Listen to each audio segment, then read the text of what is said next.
Well, here, let's talk a little bit about what a seed phrase is, right? So when you open up a cryptocurrency wallet, your seed phrase is your keys to the wallet, right? So if you lose your phone or your computer, right, something happens, maybe there's a fire or an accident, something happens, you can still get into access your cryptocurrency and your money, right? Right. So you get a 12 to 24 word password, and sometimes seed phrases are a little bit different. They have like numbers and different things that you can do.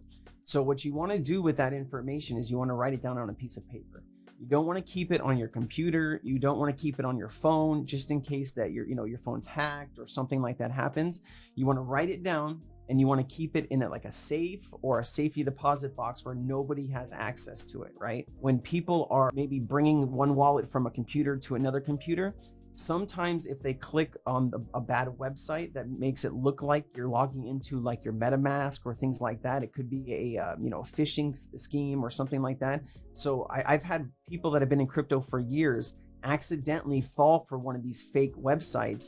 They end up putting their seed phrase in, and then their wallet gets drained.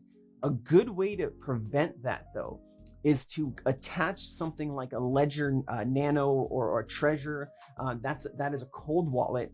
And so when you're processing transactions, you would actually have to accept them on your cold wallet, and that gives you an extra layer of security. So what is a Ledger Nano? What does this thing look like? Oh, you happen to have one. Okay. That looks like a USB thumb drive. A true sensei.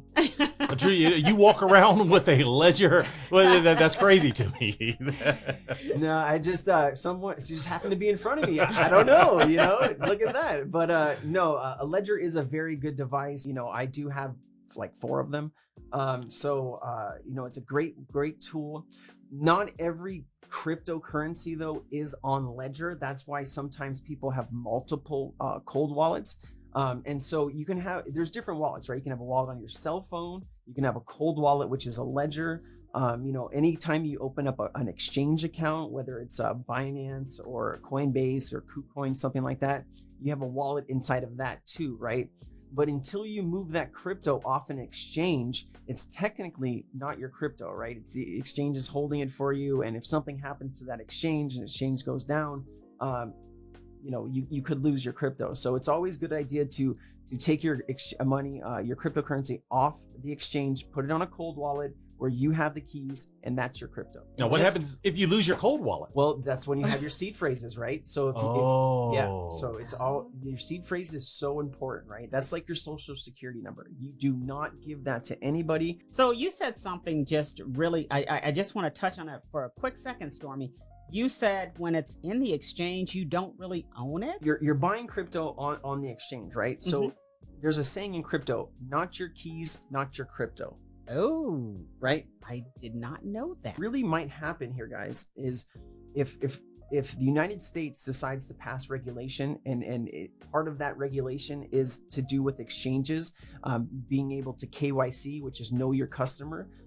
If those exchanges don't participate in KYC, they could get blacklisted from doing business with Americans or other countries, and then you might get locked out of your crypto. So it's always a good idea to take that, put it onto either a wallet app or keys or like a Ledger or something like that. Wow. Okay, that's good information, because I know so many people that don't know that. They have no idea or understanding of what you just said, that existed. Because I figured if I paid for it, I set up the wallet, it's mine. Sometimes things like hacks happen too, right? So there was a KuCoin hack, I think it was either earlier this year or last year, where they got in and took a bunch of money. I do think all that money was returned, but it was down for a couple of weeks while they were getting their security issues fixed. So, it is a really good idea to take it off and just keep it safe. Keep it close to your heart. Right. Wow. And then now I want to go into, I know we're on security, but as I'm sitting here listening to the show, I want to know what the Crypto Sensei has done. I just want him to share, if you're okay with that, some of the accolades. As I mentioned, you have can you just share with some of the audience why so many people turn to you in the world of crypto? I mean, you've been in it, admittedly so, for only 2 years, but why and how is it that everyone's turning to you? I know you've become you're a multimillionaire in crypto. if you don't mind me asking, if you wouldn't mind sharing with the audience, like, what does that mean? Okay, this guy's made in 2 years, he's made $1 million in crypto, or he's made $2 million in crypto.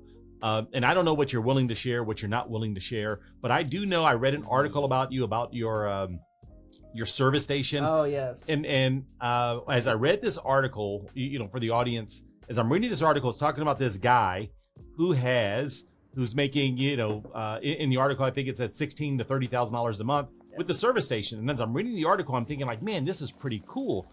But then as I continue reading the article, I see that they're talking about Robert Doyle, the Crypto Sensei. I'm like, wait a second. They're talking about Robert. He has a service station too. And I'm like, what the hell? So tell us about some of these different things. I think it's just absolutely incredible. Tell us about that service station article. All right. So this is how this works, right? So I found a game that was being developed. It's called PolkaCity. And this was about 6 months ago. The token price at the time was 10 cents. The game was still a year out. The game's still not out, right? So they're still developing it. There's been some tests done and stuff like that. But they were selling NFTs, and they were selling assets, right, in the game. So these NFTs or these assets represent some type of service station or taxi or limo. Grand Theft Auto. I'm sorry about that. So it's supposed to be like the crypto version of Grand Theft Auto. And so basically what I did was I looked at the market cap and how many tokens the coin had and things like that. And so it has an 8.7 million token circulating supply, which basically means if the project reaches $8.7 million worth of market cap, that token price is $1. Right. So I looked at that and I said, man, this could probably go to 100 million or maybe even $1 billion one day. And at that pace, you know, the token price would be $10, $15, $20.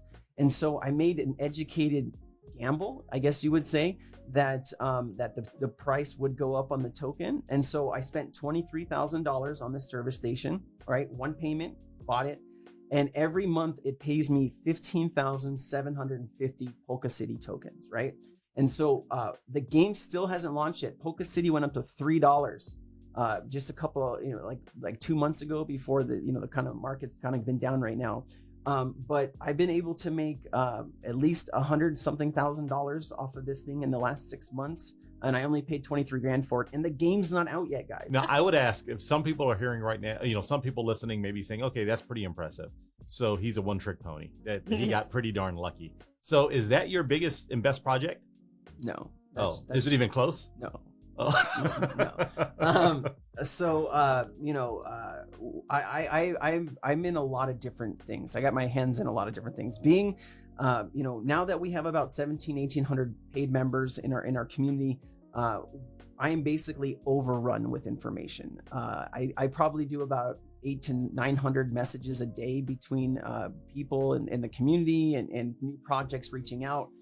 So I have my fingers on all kinds of information, and so I'm able to use that information to make educated guesses or educated bets where I think, you know, the market's going and where I can make money. And so really I have built out you know, quite a considerable daily passive income with different projects, including nodes. And just so everyone, node is a computer system that helps support the blockchain.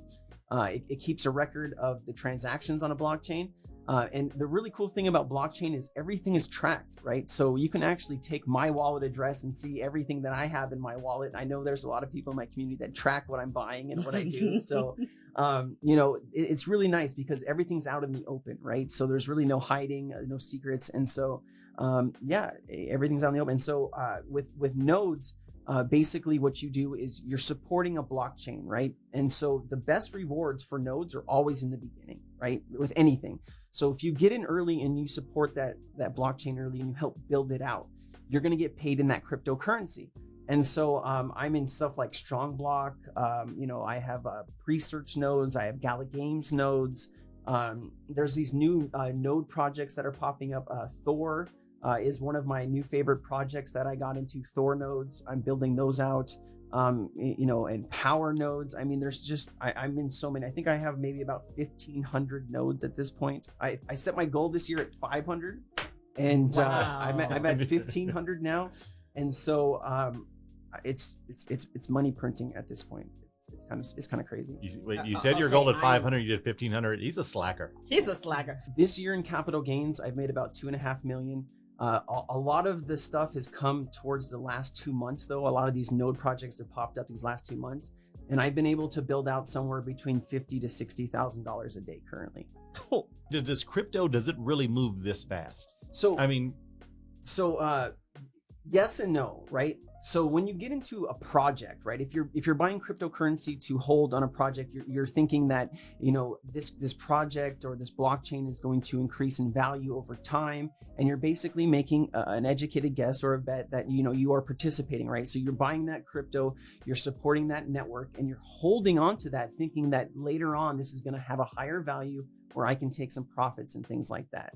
So yeah, you just really need to make an educated guess and you know, do your research. That is what we pride ourselves on, is research, and more research, and just you know, trust your gut and your instincts, and you know, try to do this in a smart and intelligent way. And with that being said, I do want to add that this is not financial advice. Yes, never. This is Crypto Sensei sharing from his story, his story, his experience. As he said, do your research.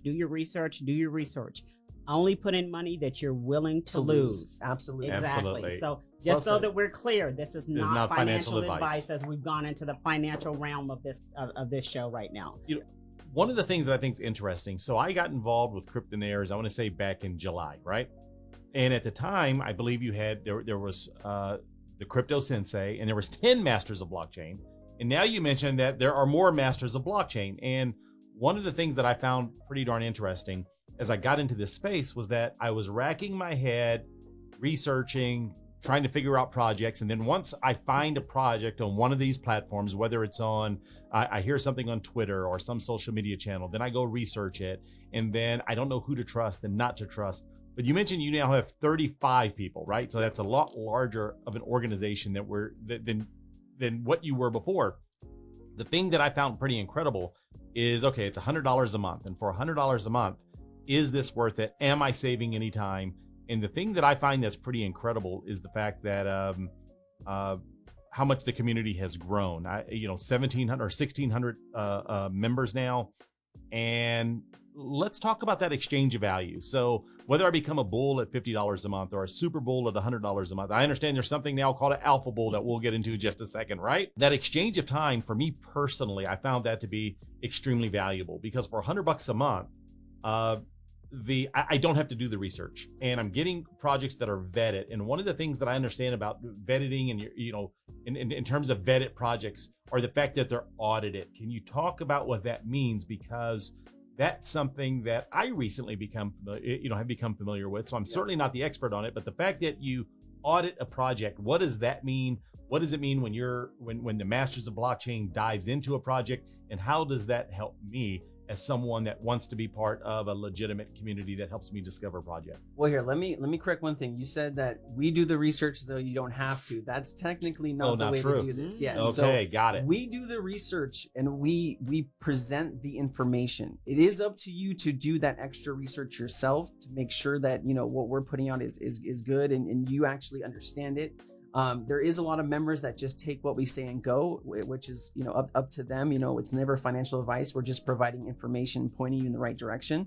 But yes, we do. The one thing that we were missing, right? So when you have a blockchain or a project, right, it's all written on smart contracts, right? With Solidity, you know, different ways to write code and stuff like that. And so what we were really missing was an audit team, right? And so projects go through audits, right? And what an audit does is it allows, an audit company to come in, audit the smart contract, make sure that there's no flaws or there's no way to be hacking into, or there's no backdoors where the developers can take all the money out and things like that, right? And so we were missing that piece, right? We have a great research team, and the research team goes after projects. They look at the team members. They'll track them all the way down to LinkedIn if they're doxed, right? Doxed means that they're public figures, right? Some projects are anonymous. You don't know who they are, and so the ones that do, though, we do track down those people, and we have a hell of a research team. And we go into the tokenomics, we'll go into the wallets, we'll go everywhere we have to. And the one piece we were missing is the smart contract. So I decided to bring on an audit team. And so right now we have 2 auditors that look at code for projects. I'm going to bring on 2 more. And we're going to have a full audit team, which is going to really help us make better educated decisions on projects we bring forward, right? Because there is a lot of scams in crypto. Let's not get it twisted. There's some really solid projects out there, but there's a lot of scams. And we do our best to avoid those scams. Very nice. That's a powerful piece right there. Just to know that you guys have taken that extra step. Nothing is guaranteed, nothing is secure.